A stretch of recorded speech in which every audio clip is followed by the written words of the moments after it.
you consider a pardon or a commutation for Ghislaine Maxwell if it's something I haven't thought about. It's really something recommended. It's something I'm allowed to do it, but it's something I have not thought about.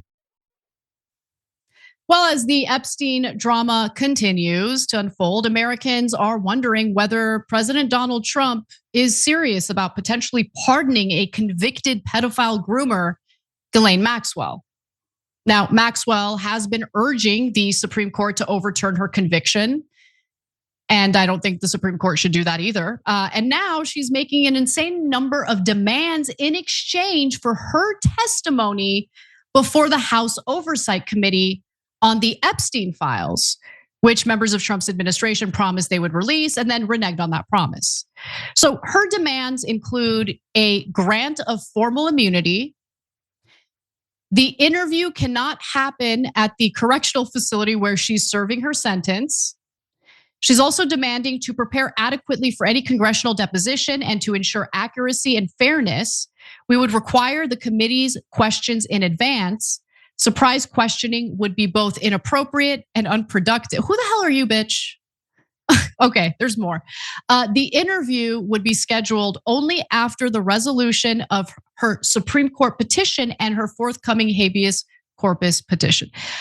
Listen, the second, if I were Ghislaine Maxwell, the second I hear that people close to Trump are gonna come to the prison I'm being held at to talk to me about the Epstein files, I'd be worried about getting killed. Okay, but this woman's making all sorts of demands. She's feeling pretty good. Now, the question is, will Trump actually pardon her eventually? And will Congress cave to her demands? Congress has pushed back. They're kind of disgusted by this whole idea of pardoning her. Maxwell's attorneys have stated that if the demands are not met, she'll have no choice but to invoke her Fifth Amendment rights.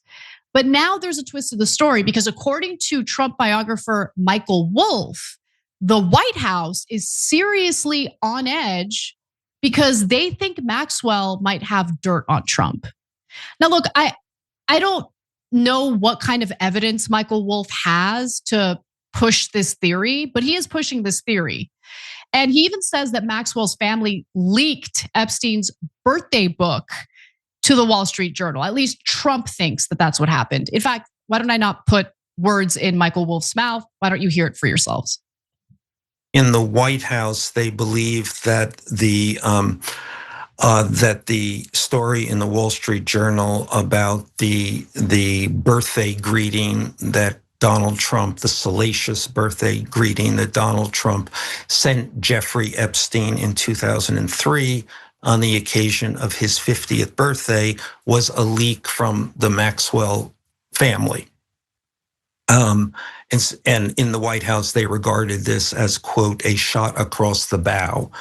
So a threat, if that Ghislaine had damaging material on Donald Trump. So Donald Trump's lawyer, who, as it happens, is also the number 2 in the United States Justice Department, but principally is Donald Trump's own lawyer, went down, and I expect to try to figure out exactly what Ghislaine Maxwell has. Now remember, Ghislaine Maxwell perjured herself through her trial. She's not to be trusted. I don't think we're going to get any new relevant information from her. Just release the files. Release the evidence that was used to convict her and the evidence that was used to go after Jeffrey Epstein. Why is this so difficult? But I'm curious what you think, Kate. Do you think that there might be some value in interviewing or hearing from Ghislaine Maxwell? No, probably not. I think it's probably a waste of time. I mean, we have thousands of documents that aren't released yet. Presumably, she had some contribution to those documents in the first place. So why do we need to talk to her again? Like the idea that everyone in the country is so concerned about the Epstein case, and to resolve that, we're going to pardon his co-conspirator. Like, that's literally not what a single person is asking for. And I honestly don't think that he's going to. I think he would if it was just up to him. But I think someone will tackle him before he gets the chance to pardon her. Well, pardoning her, in my opinion, is almost like an admission of guilt, right? It's almost like, let me do a favor for this horrible person who should not be freed into the general population. So she doesn't release anything about me that might make me look bad. And by the way, Trump's been doing press conferences where reporters don't even bring up the Epstein files. He just brings it up himself. It's like, are you stupid? Like, what are you doing? You want the story to go away, but you're bringing it up yourself. And it also doesn't help that he's made a number of creepily supportive comments about Ghislaine Maxwell in the past, like wishing her well. Mm-hmm. And he also said that he was not looking for anything bad for her. Really? A groomer? Like the person who recruited minors who were then raped by Epstein, and by the way, sometimes herself as well. Yeah. Disgusting. I mean, so many of the victims have said that she, in their minds, is worse than Epstein because they trusted her. Yeah. Because she made them feel comfortable, and they thought, nothing bad is going to happen to me with this creepy older man because this woman is here, and so I must be safe. And Virginia Giuffre said that Ghislaine Maxwell was the one to molest her first. Mm-hmm. So in no world should this woman be allowed out of prison. The fact that he's even entertaining it is heinous. Mm-hmm. I mean, I can't believe it. And he keeps saying all of these just blatant lies about his relationship with Ghislaine and what happened with Virginia Giuffre, like things that can be easily fact checked. Like his whole story about how Epstein poached Virginia from him, and that's why they fell out, makes literally no sense. Like, he was on the Mar-a-Lago registry until 2007. And allegedly Virginia was poached in 2000. So what happened? Like, I thought you guys had a falling out. There's just so many things that don't add up. And he needs to stop talking about it because every time he speaks, it makes it clear that he's covering something up. Yeah, 100%. I mean, I kind of went, because I've been open about why I care about this story, right? It goes beyond, the co-conspirators. Well, actually, I really want to know the co-conspirators, but it goes even beyond that. For me, it's not just about Trump. I wasn't really focused on him potentially being one of the predators implicated in this. I was worried that, this is legitimately a blackmail operation carried out by a foreign government to control our foreign policy. And that's concerning, like very concerning. But now, because of Trump's public statements and his behavior, I'm like, oh, I think he might be implicated in the Epstein files. Like he's acting very strange. So, and by the way, that's a generous way of describing it. Like he's acting like someone who's guilty.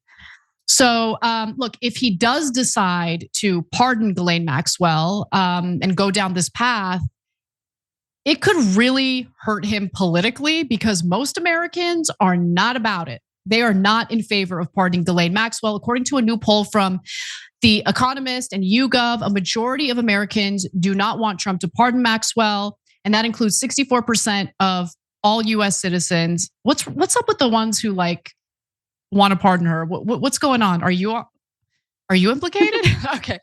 75% of Democrats surveyed said they do not want her pardoned. Meaning what? Like, I can't believe that 5% of Democrats want her pardoned. What's wrong with these people? And then you have 59% of Republicans who do not want her pardoned. Amazing. Okay. So that's the situation. And so the poll comes at a time when we're seeing Trump's approval rating continuing to hit historic lows for other reasons as well. So for the last 2 weeks, 55% of Americans have disapproved and 41% of Americans have approved of his performance in office. And for the 2 weeks before that, 53% disapproved and 42% approved. And Trump stated, or I should say Trump started his second term with a 49% approval, 43% disapproval. So you can see that the numbers are starting to go down. And then in addition to most Americans not wanting to see Ghislaine Maxwell freed, you also have the woman that you referenced earlier, Kate. You have Virginia Giuffre, who is begging, or her family, essentially begging Trump to not pardon Maxwell. And if you recall earlier this week, Trump admitted that she was stolen by Epstein from Mar-a-Lago. So let's take a look at the next video. People were taken out of the spa, hired by him. In other words, gone. And other people would come and complain, this guy is taking people from the spa. I didn't know that. And then when I heard about it, I told them, I said, listen, we don't want you taking our people, whether it was spa or not spa. I don't want him taking people. And he was fine. And then not too long after that, he did it again. And I said, out of here. Does that include Virginia Jeffrey? I don't know. I think she worked at the spa. I think so. He stole her. I think you sound like you're covering something up, honest. I don't know. I think so, maybe. 2009 was when Virginia Giuffre decided to sue Epstein and made her claims public in 2015. Other survivors have stated that her courage gave them the strength to share their stories as well. And tragically, she allegedly committed suicide earlier this year. So she was working at Mar-a-Lago at the time that she met Maxwell and Epstein. According to the New York Times, in the year 2000, court records show Maxwell struck up a conversation with her outside a locker room at Mar-a-Lago. Giuffre was only 17 years old at the time, and she was a spa attendant at the club, having gotten the job through her father, who worked there as a maintenance man. And according to Giuffre, Maxwell offered her a job on the spot as a masseuse for Epstein after seeing that she was reading a book about massage, telling her that she did not need to have any experience. She said that when she was brought to Epstein's Palm Beach home, she found him laying naked on a table. Maxwell, she claimed, instructed her on how to massage him. And in a statement to the BBC, Giuffre's family is essentially like begging Trump not to pardon Maxwell. Okay, Sky and Amanda Roberts and Danny and Lynette Wilson wrote, Ghislaine Maxwell is a monster who deserves to rot in prison for the rest of her life. She must remain in prison. Anything less would go down in history as being one of the highest travesties of justice. She was sentenced to 20 years in prison. So there is a possibility that if she doesn't get pardoned, there will be a day when she's released, which upsets me. But I don't know. Maybe I'm a little too tough on crime. But final thoughts on this whole debacle, Kate. Yeah, I mean, the statement from the family is, I mean, pretty gut-wrenching. These poor people have already lost their family member. I mean, presumably to suicide just earlier this year, and now they're getting. I mean, I can't even imagine seeing every day the whole world talking about this case again. And being put through all of this again, and having to worry that the person who assaulted and groomed your child or your sister is going to be freed by the president of the United States because he might be implicated, and he wants to make sure he's doing everything he can not to have that come out. It's just a disgusting situation. I feel so awful for them. I do too. And, I didn't get a chance to watch. There was apparently some stream that Alex Jones and Nick Fuentes did where they were like skewering Trump. I don't know if you watched any of it, but I'm wondering if the topic of discussion was the Epstein files. Yeah, I believe it was. I think they were. Yeah. And Trump was not happy that Alex Jones was criticizing him. And so people in his administration contacted Alex Jones, according to him, and asked him what he wanted in exchange for shutting up about it. Wow. That's incredible. I didn't know that. Well, there you have it. It looks like Trump is definitely engaging in a cover up here. It's so pathetic, especially when he used the Epstein files as like a political attack against like Bill Clinton and other Democrats. I guess he didn't expect that this might turn around and actually bite him in the ass. Like he's been playing with fire forever, and he never suffers consequences for it. And for the first time, he is. And he's like shell shocked. He doesn't know how to handle it. It's amazing. All right, well, we got to pay close attention to Alex Jones's behavior to see if he, listens to Daddy Trump and shuts his mouth. I'm hoping he won't, but we'll see. Every time you ring the bell below, an angel gets his wings. Totally not true, but it does keep you updated on our live shows.